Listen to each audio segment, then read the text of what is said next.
পাণ্ডৱ হৈছে বিহালী সমষ্টিৰ ৰাইজ আৰু কৌৰৱ হৈছে বিজেপিৰ চৰকাৰ আৰু যিদৰে পাণ্ডৱৰ লগত আমি সকলোৱে আজি আমাৰ মনে প্ৰাণে আমাৰ এটা আবেগ আছে আমিও কংগ্ৰেছ দল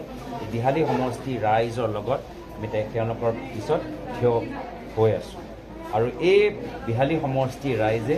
এই ৰজাৰ অহংকাৰটো অহা 13 তাৰিখে ভাঙিব আকৌ কৈছোঁ ৰজাৰ মাত আহি আজি ইমান দিনৰ পৰা শুনি আছিলোঁ আৰু সেই মাতৰ জৰিয়তে কাৰো প্ৰতি মৰমেৰে নহয় এনেকুৱা দম এই দম দিয়া সেই মাতটো আমি বন্ধ কৰিবলৈ বিচাৰিছোঁ আৰু বিহালী সমষ্টিৰ ৰাইজে কি ক'বলৈ বিচাৰে এতিয়া আমি শুনিবলৈ বিচাৰিছোঁ আৰু বিহালী সমষ্টিৰ ৰাইজে এতিয়া মুখখন খুলিছে আৰু অহা 13 তাৰিখে তেওঁলোকৰ নিজৰ কথা বাস্তৱ শক্তি তেওঁলোকে প্ৰকাশ কৰিব মুকলিকৈ নিজৰ